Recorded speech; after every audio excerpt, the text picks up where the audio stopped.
Have you ever waited just a little too long to respond to an opportunity, like only to find that the door has just quietly closed on you? Oh, yeah.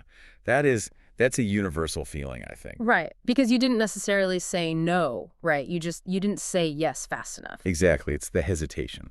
Yeah. Well, in an ancient, famously poetic text, which is Song of Solomon, chapter 5, there's actually a brutal masterclass on what happens when we fall out of sync with what truly matters. Yeah, and what's fascinating here is that people usually read this specific chapter as just, straightforward romance. Right, like a love poem. Exactly. But beneath that surface imagery, it maps out the exact anatomy of a breakdown in connection. Yeah. It's basically a study in timing, hesitation, and that sudden shock of realizing a vital moment just passed you by. I love that. So, in this deep dive, we are jumping right into the narrative today because the imagery might be ancient, but the behavior is something you will instantly recognize. Oh, absolutely. So, the scene opens with the beloved, the bridegroom, arriving at the garden, and he is fully present. He states that he has gathered his myrrh with his spice, eaten his honeycomb with honey, and drunk his wine with milk. Right. And to understand the weight of this, we really have to look at the cultural context of those items. Oh, because they aren't just like snacks. No, not at all. Myrrh and ancient spices weren't just casual gifts. They were incredibly expensive commodities used for royal anointing and sacred perfumes. Wow. Okay. Yeah. And the honeycomb and wine, they signify a feast, a celebration. So he isn't just dropping by to say hello. He's making an event of it. Exactly. He is bringing a fully realized, joyful, and highly valuable presence to this encounter. And he arrives at night, right? So he knocks on the door and he calls out affectionately. He literally says, "Open to me, my sister, my love, my dove, my undefiled, for my head is filled with dew and my locks with the drops of the night." It's incredibly romantic. It really is. But there is also a distinct urgency to it, you know? He has traveled through the cold and the dark to be there. Yeah, he's literally soaking wet from the night air. Right. But then, and this is where it gets crazy, we get the bride's reaction. Instead of opening the door, she hesitates. She makes excuses. Yeah. She says, "I have put off my coat. How shall I put it on? I have washed my feet. How shall I defile them?" It is such a striking pivot. Hmm. I mean, he is standing there dripping with the night dew, completely exposed to the elements. And her response is just a checklist of her own minor inconveniences. Exactly. Okay, let's unpack this. Because I want to be fair to the bride here. She's inside, she's warm, she's probably asleep. Very true. And he shows up in the middle of the night, completely unannounced, dripping wet.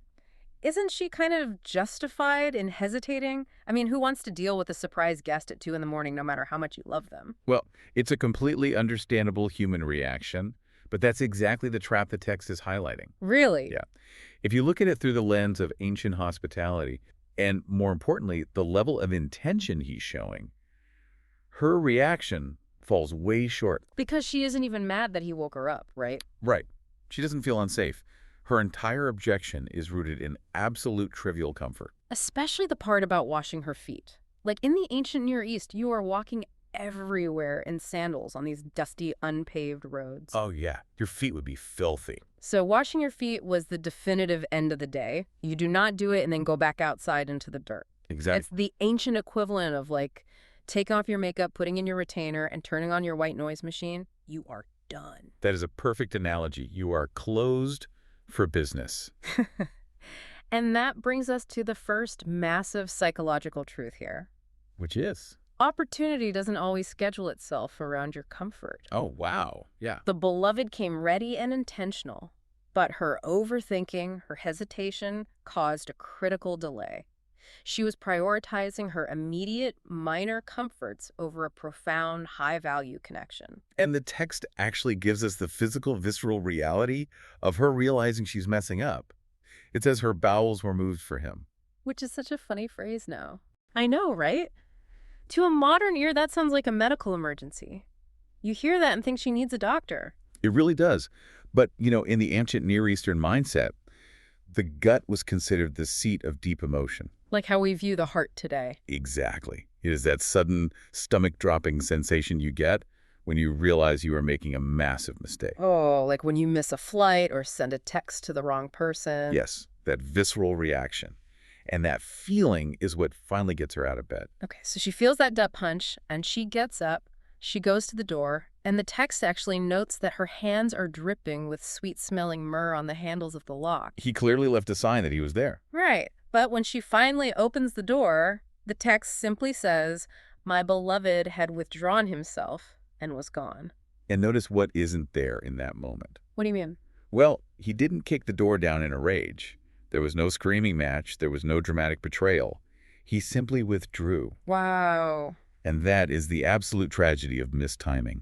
Because you can't just, stay disconnected, ignore the knock, and hope the relationship survives on past momentum. Right. Because timing, combined with actually responding to the person. Is the only way to sustain it. Exactly. You can lose something incredibly real without doing anything actively malicious. You didn't reject the person, you just delayed until the window closed. Yeah, and because that window closed, the entire narrative violently shifts. It really does. Because we go from this cozy, secure, indoor safety to a frantic, chaotic search out in the dark. It's a complete 180. Yeah. The bride's soul failed when she remembered his words. She runs out looking for him. She calls out, but he gives no answer. Which is terrifying. And then out in the streets, she runs into the watchmen that patrol the city. Right, the keepers of the walls.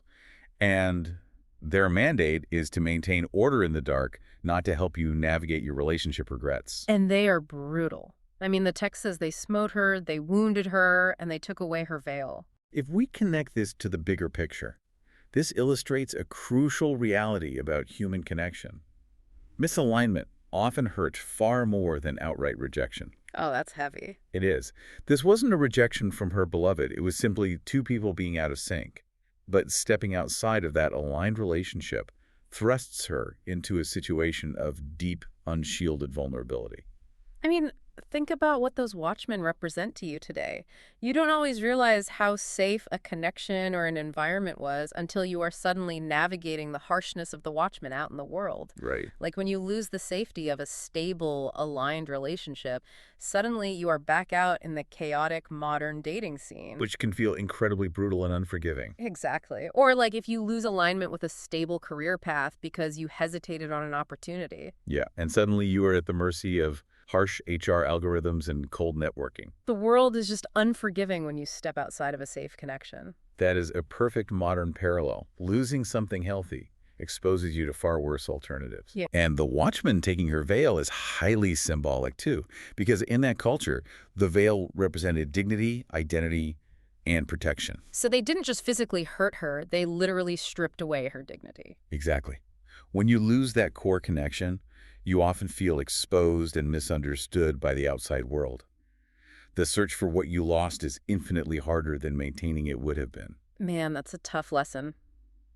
So she is bruised, she's exposed, and she turns to the daughters of Jerusalem for help. Right, the other women in the city. Yeah. She tells them she is sick of love, which basically means lovesick or just overwhelmed. Yeah. And they ask her a very logical, almost cynical question. They say, "What is thy beloved more than another beloved?" Which is a very fair question. Totally. They're like, what makes this guy so special that you are wandering the dangerous streets at night getting beaten up by the city guards? It's a challenge.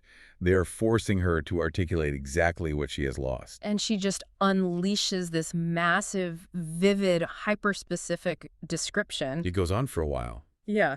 She says he is white and ruddy, the chiefest among 10,000.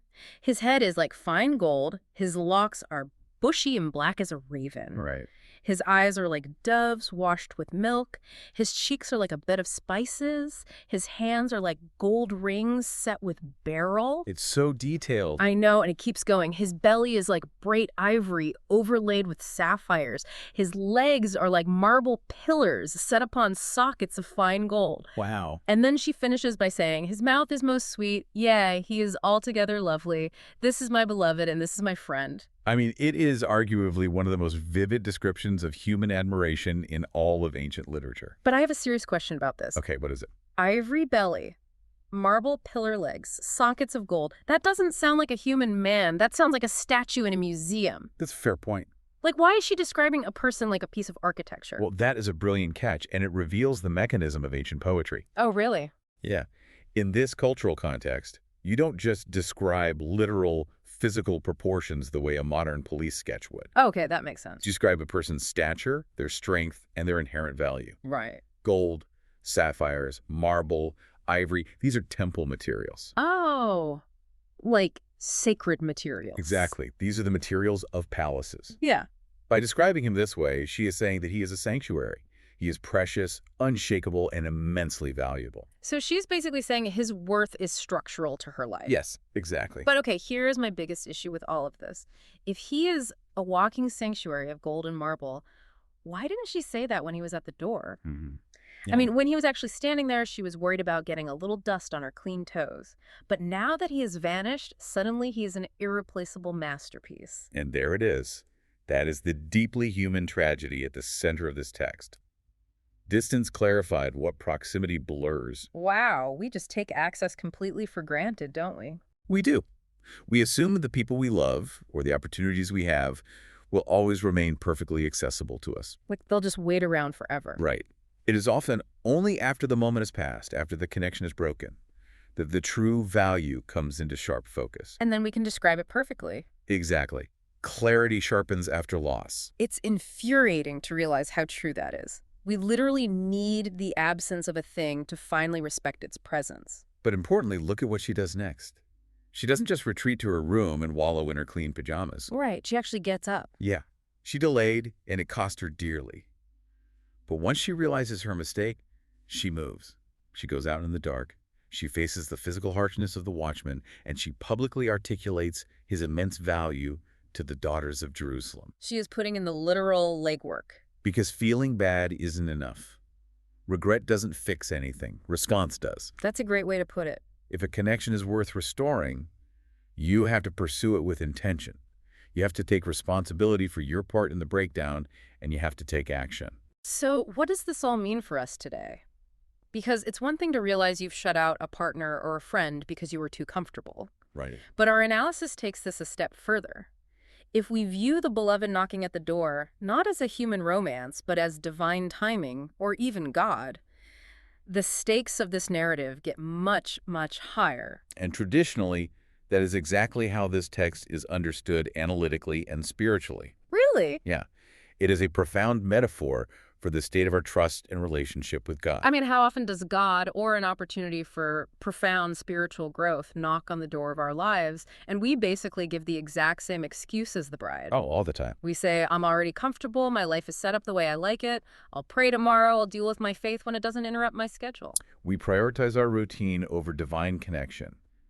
And the warning here is incredibly stark. Divine connection requires our responsiveness. It's not a one-way street. No, it's not. We treat spiritual access as static. We think God will just stand at the door indefinitely, getting soaked by the night dew, waiting patiently for us to eventually feel like turning the lock. We act like spiritual opportunities don't have expiration dates. But they do. The text warns us that opportunities for spiritual alignment can close quietly. Because the beloved didn't break the door down to force her to engage. Exactly. He just withdrew. Strengthening our trust in God means treating that relationship with the same urgency and intentionality we would give to any high-value relationship. Here's where it gets really interesting, though. If you step away from a responsive relationship with God because you are prioritizing your own comfort, you might find yourself out in the spiritual streets. Yeah, getting bruised by the watchmen of the world. Exactly.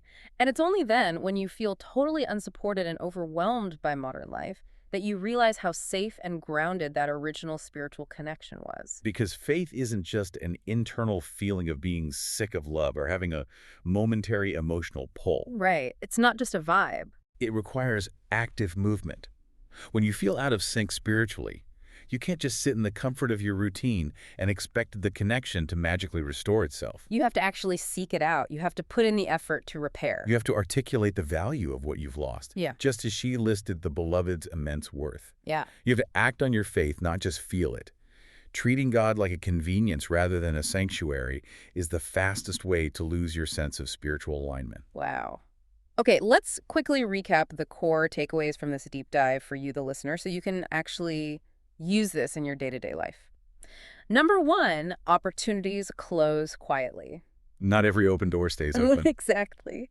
Number 2, pay attention to your alignment. Connection requires timing and responsiveness, whether you're talking about the people in your life or your spiritual walk. And number 3, practice recognizing value in real time. Do not let distance and loss be the only things that clarify what you have. And finally, if you want to repair a connection, act on it, because emotion without movement changes nothing. As we wrap up, I want you to consider how often we wait for the absolute perfect moment to engage deeply with our faith or with the people we And love. we do that all the time. We wait until our metaphorical feet are clean, until our lives feel perfectly organized, until we feel completely ready. Yeah. And in doing so, we completely miss the fact that the actual moment is standing at the door right now, waiting for us to simply turn the lock. The knock is happening right now. The door won't wait forever. So Ah. how will you apply this information in your life?